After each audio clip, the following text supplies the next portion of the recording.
راستی میدونین چرا 50% از بیزینس ها تو همون ابتدای کار نابود میشن؟ شاید از خودتون بپرسین چرا؟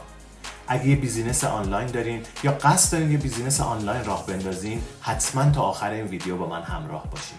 من میخوام چند تا راهکار بهتون نشون بدم که جلوگیری کنه از نابودی بیزینس. تو آخر ویدیو هم یه آفر خیلی ویژه براتون دارم. حتما با من همراه باشین. من حمیدرضا عرفانی هستم، بیزینس کوچ و مشاور کسب و کار آنلاین. هدف من اینه که به شما کمک بکنم که کسب و کار آنلاینتون رو راه بندازید و با یه نقشه درست اشتباهات رایجی که میتونه یه بیزینس رو نابود کنه از بین ببرید. پس با من همراه باشید. اولین اشتباه رایج اینه که خیلی‌ها بدون برنامه‌ریزی وارد بیزینس میشن. یعنی که نه بازار رو خوب میشناسن، نمیدونن مشتریاشون چیان و نمیدونن اصلا چی میخوان از یه بیزینس. دلیل دوم مدیریت مالی ضعیفه. یعنی که خیلی‌ها نمیدونن چطوری باید هزینه‌های مالیشون رو مدیریت کنن و به خاطر همین تو همون وضعیت مالی گیر میافتن. و اما دلیل سوم نداشتن مهارت‌های بازاریابیه.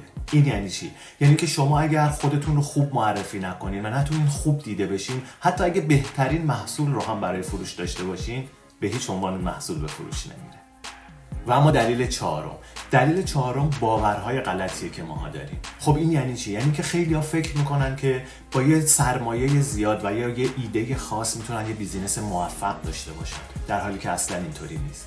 بیزینس موفق به تلاش، به یادگیری و به رفع مشکلات بستگی داره. یعنی هر چقدر توی اینها موفق باشین میتونین بیزینس موفق تری داشته باشین. خب حالا چاره چیه؟ شما برای یک بیزینس آنلاین موفق به یه سری مهارت‌ها مثل بازاریابی، مدیریت زمان، مدیریت مشتری و یه سری جزئیات دیگه‌ای نیاز دارین که من یه وبینار فارسی رایگان دارم که میتونم اون رو در اختیار شما بذارم و اون رو نگاه کنین و ازش بهره ببرین. اگه دوست دارین که این وبینار رو نگاه کنین، توی کامنت برای من پیام بذارین، من این وبینار رو براتون میفرستم. اگر هم سوالی در مورد آنلاین بیزینس یا کسب و کار آنلاین دارین، حتما توی کامنت از من بپرسین. خیلی خوشحال میشم که بتونم جواب بدم.